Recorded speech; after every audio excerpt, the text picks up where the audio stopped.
6th place. 6th. I have been staring at the league table on my phone since I woke up this morning, refreshing it like the numbers are going to magically rearrange themselves if I swipe down hard enough. But they don't. We are Liverpool Football Club. We were lifting the Premier League trophy 8 months ago. 8 months. And now we are sitting in 6th, looking up at a 16-point gap to Arsenal. 16 points. That isn't a gap, that is a chasm. It is a genuinely sobering reality check. And honestly, looking at that table right now in February 2026, the distance to the top isn't even the thing that makes my blood run cold. It's the company we are keeping. We aren't just chasing the title contenders anymore. We are being looked down upon by Aston Villa. We have been overtaken by Manchester United. Think about the psychological weight of that for a second. The hierarchy of English football is shifting right under our feet, and we are sliding in the exact wrong direction. It feels like the ground is crumbling, doesn't it? And look, I know the radio phone-ins and the social media threads are all screaming about the attack. You hear it every day. Nunes missed this, or we aren't clinical enough in the final third. But that's not what's making my stomach turn. It's not the goals we aren't scoring, it's the goals we are leaking. It's the absolute panic at the back. It's the silence where there used to be total dominance. It's the loss of control. You can survive a misfiring attack if your foundation is solid. We have seen teams win titles doing exactly that. But right now, our foundation is made of sand. Every time a team crosses the halfway line, there's a collective intake of breath around Anfield.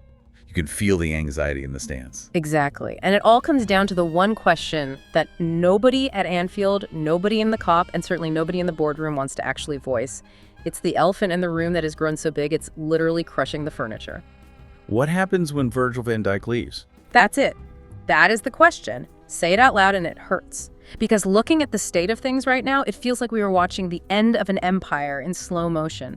And the worst part, the board knows it. The defense is falling apart, and for this deep dive, we aren't just going to sit here and complain about it, we are going to dissect it. If you are listening to this, you know the stakes. We are going to look at the data on the decline, and it is a decline. We need to look at the terrifying reality of the contract situations, and we need to look at the list. 3 specific names. Arne Slot's short list. Targets ranging from 50 million to 100 million pounds. And just to be absolutely clear to everyone listening, this isn't your standard transfer gossip column filler. This isn't agent talk. This looks like a complete structural overhaul. The data suggests that Arne Slot is preparing to fundamentally change the profile of the Liverpool defense. We are talking about a seismic shift in how this team protects its goal. So strap in, because we need to have a very difficult, very honest conversation about legends, about money, and about the future of this football club. Let's start with the man himself, the captain. Virgil. It's the hardest place to start emotionally. It is, because we love him. I mean, genuinely, deeply love him. I was there last season when he lifted the Premier League trophy. I saw the tears in his eyes. I was crying. You were crying. The whole stadium was an absolute wreck. It was the culmination of everything he had fought back from. He's a star. He remains a star in our eyes. He does. And look, if you just glance at the surface level metrics for this 25-26 season, you might actually think we're being harsh. You might look at the stat sheet and say, what is the panic about? He is 34 years old, yes, but he made the PFA Team of the Year last season, his 5th selection. He is still dominating in the air. His aerial duel win rate has actually gone up this season to 80.6%. Which is actually insane for a 34-year-old, right? He is winning 4 out of every 5 headers in the most physical league in the world. When the ball is in the air, he is still an absolute titan. Precisely. It's elite. The engine is still running. Ideally, you look at those stats and say, he's fine, he's Virgil, let him play until he is 40. But here is where we have to separate sentiment from the cold, hard data of defensive mechanics. Sentimentality doesn't defend Erling Haaland. Sentimentality doesn't track a runner in the 93rd minute. Speed does. Reaction time does. And that's where the drop-off is, isn't it? I see it with my own eyes from the stands, but sometimes I try to tell myself I'm imagining it, because it's Virgil. But the numbers, they back it up, don't they? The numbers are incredibly stark-made.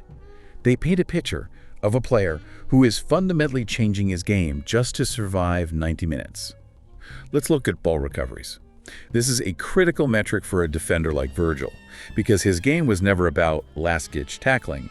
It was always about reading the danger and getting there before anyone else. 2 seasons ago, he made 666 ball recoveries, a staggering number. That implies he was basically cleaning up absolutely everything, a one-man sweeper system. Everything. Loose balls, cutbacks, overhit passes, he was a magnet for the football. This season, if you project his current numbers to the end of the year, he is on track for 446. That is a drop of almost 1/3.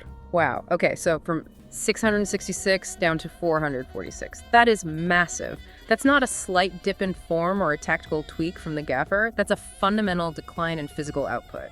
It implies that while his brain is still working faster than anyone else on the pitch, the explosive burst required to actually execute what his brain sees, it's gone.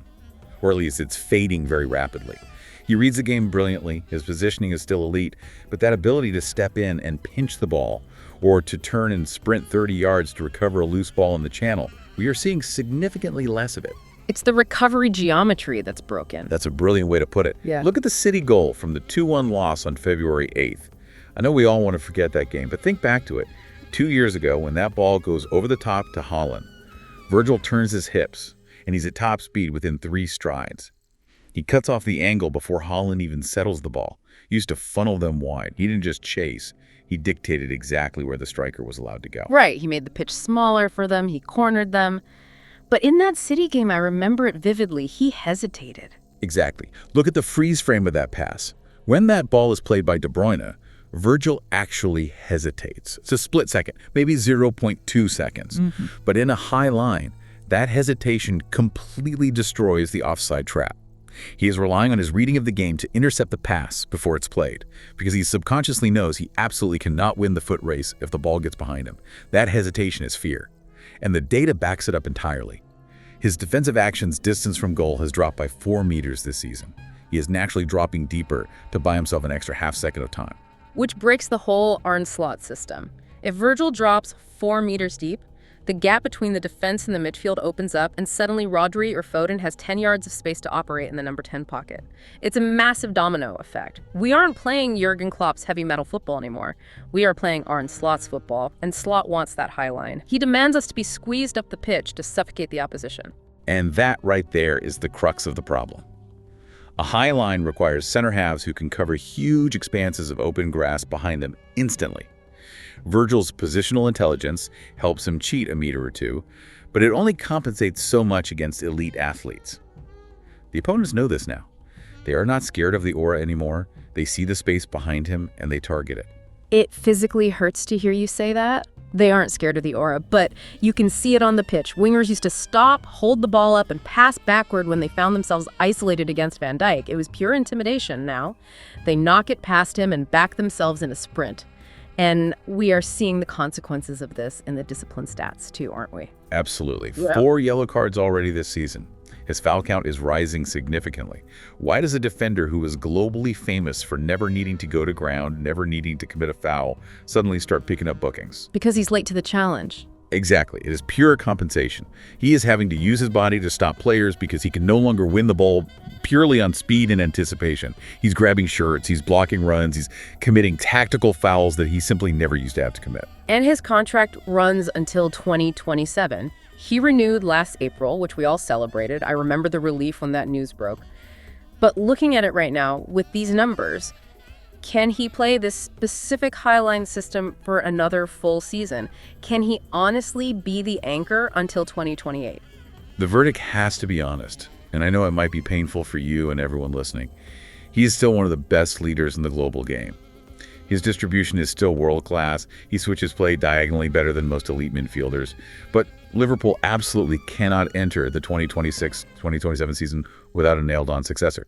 We cannot rely on him to be the every-game starter in a highline system playing twice a week.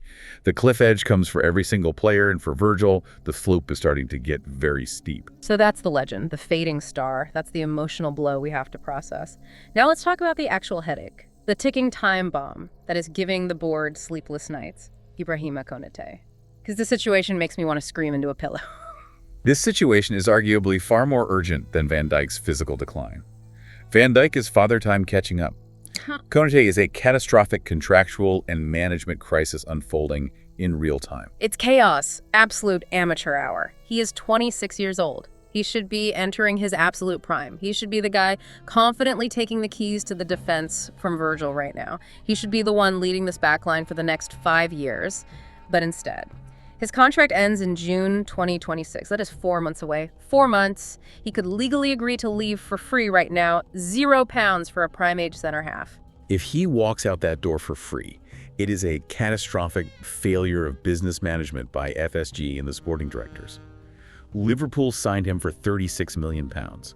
To lose an asset of that profile at that exact age for nothing is completely indefensible. It's the kind of negligence that gets people sacked at top clubs. And it's not for a lack of trying from the club, apparently. The local journalists are all reporting that Liverpool desperately want to renew. The money is sitting there on the table, but Konaté is stalling. It's a massive standoff. And honestly, watching him play this season, I'm so torn. Half of me wants the club to beg him to sign, and the other half wants to drive him to John Lennon Airport myself. It has been a season of extreme volatility for him. Let's look at what one data analyst recently called his psychological spiral. October 2025 was an absolute disaster class. Oh God, October. I have genuinely tried to wipe that month from my memory. Every single game felt like he was walking a tightrope over a volcano. The stats completely back up your eye test. His tackle success rate has plummeted. Last season, during the title run, he was winning 54.8% of his tackles. That is a highly dominant number for a center back this season, 47.1%. That is an enormous, worrying drop-off for a front-footed, aggressive defender. He is winning far fewer ground duels. He is wildly mistiming challenges. That's the thing, he looks so erratic. When he is switched on, he is a monster. Physically, he is absurd. Nobody in the league is stronger than him. If a striker tries to run into Ibrahima Konaté, they literally bounce off him, but then he will just completely switch off for 5 seconds, or he will dive in recklessly when he should just stand his ground and jockey. Inconsistency is the absolute key word with him, and then you have to factor in the injury proneness. We simply cannot ignore the fact that he has never, in his entire career, been able to stay fit for a full 38-game Premier League season. Right, so playing devil's advocate here, if you are sitting in the boardroom right now, do you actually pay him what he is demanding? I mean, look at the medical record. We are talking about a player who misses, 30% of the season consistently? It's actually closer to 35% if you factor in the days Slot has to rest him for pure fitness management. But here's the brutal reality of the market. Who else is there in the squad right now? No, hang on. Stick to the contract logic. If his agent wants Van Dijk money, let's say $250,000 a week for a player who gives you 65% availability, that is terrible business. I don't care how good he looked against Newcastle last month. It is a massive financial risk to pay him that, sure. But is it worse business to let a £40 million asset walk out the door for Nero? Because that is the corner the club has painted themselves into. They tried to be clever, they waited for him to prove his long-term fitness, and he and his agent called their bluff. And look, we have to be fair to the lad regarding the resilience he showed recently. You're talking about the Newcastle game, January 31st. It's exactly that game. He missed 3 matches due to the death of his father. A horrific, tragic personal loss. He comes back straight into the starting 11 against Newcastle, a massive high-pressure game under the lights where we absolutely needed 3 points and we won 4-1. He didn't just play well, he scored a goal. He completely dominated Alexander Isak. He showed incredible elite mental strength to perform like that under those circumstances. He really did. You have to respect that immensely. And honestly, that is exactly why it is so maddening. Because the world-class talent is right there. The mental toughness is there when it matters. But this contract situation gives him all the leverage in the world. Who do we actually have behind him? Joe Gomez. And Giovanni Leone is out long-term with a serious ACL injury. We have zero depth. That lack of depth is exactly why Konaté holds all the cards. He knows Arne Slot cannot simply drop him to the bench to teach him a lesson about loyalty. Slot desperately needs him on the pitch because the squad is incredibly thin at the back. Konaté rejected the so-called final offer. Real Madrid were heavily sniffing around, but then quietly dropped out to pursue other targets. And now it is just a high-stakes game of chicken between him and the board. A game of chicken where Liverpool stands to lose a 26-year-old starting center back for absolutely nothing. It is a complete mess. So you sum it up, we have a declining captain and a contract rebel who might leave in the summer. It is no wonder the board is desperately looking at the market, and this is where the conversation gets very exciting. Or very expensive. Or both. It has to be an overhaul. The club is actively preparing to sign not just one, but potentially 2 top-level center backs. That is the scale of the operation. Which tells you absolutely everything you need to know about their private faith in the current setup. So let's get into these names. Arne Slot has a list. And these aren't just your random panic buy punts. These are highly specific analytical profiles. Let's start with target number 1. The Brazilian wall, Murillo. Currently at Nottingham Forest, 23 years old, left-footed, which is crucial. And let's talk about the price tag right away, because Forest are being, well, they are being Forest about this whole thing. The reported figure isn't just around 50 million, it is incredibly specific. It is 51,563,701 pounds. That is a wildly, almost comically specific number for a transfer fee. It really is. 51,563,701. I don't know if that's a complex accumulation of agent add-ons or a release clause triggered by some weird currency exchange rate, or just Evangelos Marinakis sitting on his yacht purposely trying to be as difficult as humanly possible. Yeah. But they are absolutely stubborn. They will not budge a single penny. But when you actually dive into his 24-25 season metrics, you begin to understand exactly why they value him so highly and why they refuse to negotiate. Do you know who led the entire Premier League in tackles last season?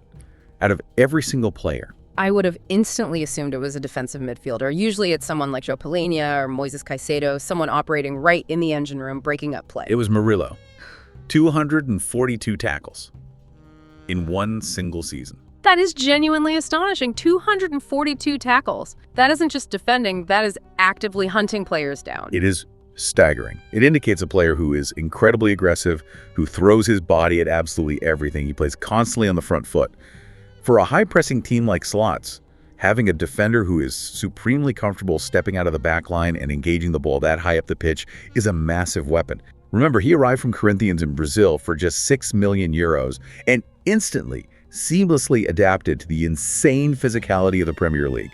He is an absolute brawler. He is a tank. He is about 1.83 meters, so he's not the tallest center back you'll ever see, but he is incredibly wide. He is so strong. And he is left-footed, which provides that natural balance playing out from the back that managers absolutely obsess over nowadays. But he has had some worrying injury issues this season, hasn't he? Yes, a persistent thigh injury disrupted his start to this 25-26 campaign. But the data shows he is coming right back into form now. His recent match ratings against Brentford and Crystal Palace, a 7.3 and a 7.6 respectively, show he is finding that elite rhythm again. But let me push back on those 242 tackles for a second. Playing devil's advocate, does making that many tackles mean he is a brilliant defender? Or does it mean his positioning is poor, so he constantly has to recover? Paolo Maldini famously used to say, if I have to make a tackle, I have already made a mistake. That is the classic footballing debate, isn't it? But you have to contextualize it. In a Klopp system, or now a Slot system, you actively want your defenders to be aggressive. You aren't playing a deep Italian block. You want them stepping up and pinching the ball before the transition even starts. But yes, you are right. There is an undeniable chaos factor with Murillo. He dives in heavily. Sometimes he wins it spectacularly, and sometimes he gets bypassed and leaves a massive gaping hole behind him. And the competition for his signature is fierce. Barcelona reportedly want him. Chelsea want him, although to be fair, Chelsea want literally everyone with a pulse right now. United are desperate for anyone who can actually kick a football straight, and Real Madrid are quietly lurking in the background. The fact that we literally just beat Forest 1-0 might make the boardroom negotiations a bit frosty this week, but at the end of the day, business is business. And 51.5 million for a 23-year-old Premier League proven tackle machine. In today's wildly inflated market, it is expensive, but it is not insane. It feels like a very classic Liverpool signing. Young, incredibly high ceiling, and underlying metrics that absolutely pop off the spreadsheet. It definitely feels feasible, but if we want to talk about genuinely insane, we have to move to target B, the absolute dream scenario, the speedster, Micky van de Ven. Now, this is a completely different proposition entirely. We are moving into a different stratosphere here. 100 million pounds. That is the price tag Daniel Levy and Tottenham have aggressively slapped on him. 100 million. And honestly, given his completely unique unicorn-like skill set, they're probably completely right to demand that figure. Look, he plays for Spurs, so I usually try my hardest not to praise them, but my word, this player. He is an absolute cheat code on a football pitch. 24 years old, Dutch international, and fast. Not just fast for a defender. He is officially the fastest player in the entire Premier League. 37.4 kilometers per hour. People see that 37.4 kilometers per hour stat and they just immediately think he's a FIFA pace merchant, right? But it is so much more than just sprinting down the wing. Think of his pace like a premium insurance policy for a manager. Playing a high line with Van Dijk right now is like driving a car without a seatbelt. You have to drive incredibly carefully. You cannot afford to take any risks. With Micky van de Ven, you can drive at 100 miles an hour. If the midfield makes a mistake and turns the ball over, his speed is the airbag. He deploys instantly and completely fixes the mess before it becomes a chance. That is a brilliant analogy. But that is a very, very expensive airbag. 100 million pounds for a guy who seems to have hamstrings made of guitar strings. That is exactly the trade-off you are weighing up. You're buying a world-class Ferrari engine housed in a chassis that might legitimately need to be in the repair shop for 3 months every single year. Is the recovery speed worth the guaranteed unavailability? Arne Slot seems to strongly believe it is, because having that specific recovery pace allows the other 9 outfield players to squeeze the pitch completely without fear.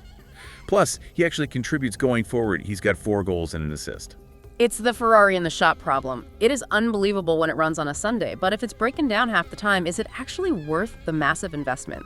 He has an injury history that is frankly alarming for a player whose entire game relies completely on explosive 0 to 60 speed. He was out from October all the way to December. Then he broke down and was out again in January. He has missed huge chunks of crucial football. Plus, there's a glaring weakness in his defensive game that people constantly overlook because they're so mesmerized by the speed. His aerial duel win rate is sitting at only 50%. Wow, that is low, especially when you compare it to Van Dijk's 80%. That is a massive structural drop-off in defending set pieces. It is dangerously low for a Premier League center back. In England, the ball is in the air constantly. If you spend 100 million pounds on a cornerstone defender, you expect him to absolutely dominate his penalty box. Van de Ven dominates the grass. But in the air, he can genuinely be bullied. If you play against a Brentford or an Everton, they are going to pump long diagonal balls right onto his head for 90 minutes straight. And you mentioned Levy earlier. His contract is locked in until 2029. Daniel Levy at Spurs is absolutely not going to give Liverpool a friendly discount. He is notoriously the toughest negotiator in European football. So as much as I desperately dream of injecting that raw speed into our aging backline, it feels so difficult. It feels like the Hollywood option. Incredibly high risk, massive reward, but an immense financial cost that FSG rarely sanctions. Which naturally brings us to the third name on the list. The one that, the more I read about his situation and his numbers, the more I think this is the one. This is the smart strategic play. Nico Schlotterbeck. This definitely feels like the classic Michael Edwards Moneyball signing. The highly calculated market risk. Currently at Borussia Dortmund, 26 years old, established German international, left-footed, and the price, 50 million pounds, exactly half the price of Van de Ven. And the specific reason he is available for that highly reasonable price is the key to this whole deal. He has flat out refused to renew his contract at Dortmund. His current deal ends in 2027. Dortmund know absolutely they have to sell him this coming summer or they will lose him for a free transfer next year. They are completely backed into a corner financially. And unlike Liverpool in the Konaté situation, Dortmund have a history of being pragmatic. They usually sell when they're backed into a corner. They operate as an elite selling club. I absolutely love it when we buy from European teams that are backed into a corner. That is historically how Liverpool gets the best deals. But let's talk about the player himself, because his underlying stats this season are, frankly, ridiculous. He is currently the highest rated of the 3 targets we've discussed. He boasts a 7.61 average rating on FootMob. That is elite territory. That is essentially best defender in the Bundesliga form. And he actually plays football. He's not just destroyer, an 85% passing accuracy. And you have to remember, he plays for Borussia Dortmund. They don't just sit back and park the bus. They are demanded to play expansive football out from the back. He is constantly under high pressing pressure, and he delivers the ball accurately. He steps confidently into midfield. He creates chances. 18 career assists for a center back. That is almost unheard of in the modern game. That is almost Matip-esque. It reminds me of the way Joel Matip used to just take the ball and go on those meandering, brilliant adventures straight through the opposition midfield. Exactly like Matip. But Schlotterbeck pairs that immense on-ball creativity with serious grit. He actually defends. You look at that 8 out of 10 performance he put in against Bayern Munich at the Allianz Arena recently. That is the ultimate litmus test for a Bundesliga defender. Can you do it away from home against the absolute best when the pressure is suffocating? He passed with flying colors. He sounds like a completely well-rounded defender, good in the air, incredibly comfortable on the ball, an aggressive presser when needed. He sounds like the absolute perfect slot defender. He allows the team to play that necessary high line, but he clearly has the tactical discipline and intelligence to hold the structure. And the strongest word out of Germany right now is that Liverpool are actually leading the race for his signature. The club supposedly started opening dialogue back in December.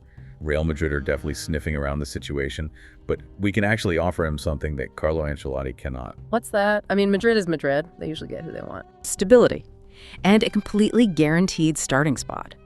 Think about it. If he goes to Madrid, he is entering a Shark Tank. He is fighting Antonio Rudiger, Eder Militao, David Alaba for minutes. If he comes to Liverpool, with Van Dijk clearly aging and Konaté's future completely up in the air, Schlotterbeck walks straight onto the pitch. He instantly becomes the main man alongside whoever's left standing. He becomes the new defensive cornerstone. But there is a massive deadline attached to this, isn't there? He reportedly wants his entire future sorted by mid-March. That is literally weeks away from right now. Which means the Liverpool board needs to be moving aggressively right now, not waiting until the summer window opens. Yeah. Now. So those are the three distinct paths in front of us. Murillo, the young, hyper-aggressive tackler tied to a very stubborn club. Van de Ven, the 100 million pound lightning bolt who might be made of glass. And Schlotterbeck, the complete balanced package seemingly available at a major discount. If you ask me to completely synthesize this situation, Murillo is raw potential. Van de Ven is an incredible luxury we might not be able to afford. Schlotterbeck is the actual pragmatic solution to the crisis. I have to agree with you. Schlotterbeck just feels like the adult in the room. It feels exactly like the kind of signing a serious, ambitious football club makes to fix a glaring, serious problem. It feels very reminiscent of the Konaté signing a few years ago. Actually smart, physically imposing, elite potential, snapped up before his value doubled. But the broader overarching point here is this. Liverpool simply must sign at least one of these players. And frankly, depending on Konaté, potentially two. Absolutely, because when you look at that league table today, when you stare at that massive gap to Arsenal, you realize it is not just about the mathematical points. It is about the energy around the club. It is about the feeling that the team is actively evolving and looking forward. If we stubbornly stick with a 34-year-old Van Dijk and an unhappy, stalling Konaté for another full year, we aren't going to just finish 6th. We are going to finish 8th. We are dangerously close to becoming a Europa Conference League team. And people need to understand, making these moves isn't hitting the panic button. Panic is buying a random, unfit player on deadline day purely because you lost a match on the weekend, like that disastrous Arthur Melo loan signing a few years back. Yeah. Accurately identifying that your legendary captain is physically fading and your secondary partner might leave, and then targeting 3 specific elite replacements. That isn't panic. That is proper planning. That is the necessary evolution of a football club. But all that brilliant scouting only works if the owners actually pull the trigger. If FSG try to haggle over 50 million for Schlotterbeck, trying to save a few pennies, and end up losing him to Madrid, then it moves from bad luck to outright negligence. The board fully knows the defense is falling apart. The underlying data proves it. The video analysis confirms it.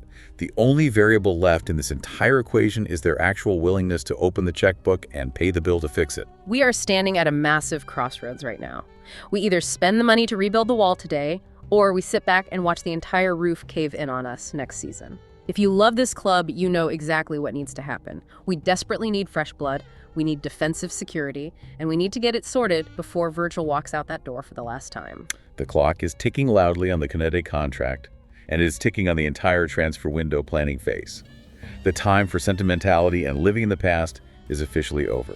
Exactly. We cannot let this club fall behind permanently. Make the call, sign the check, save the defense.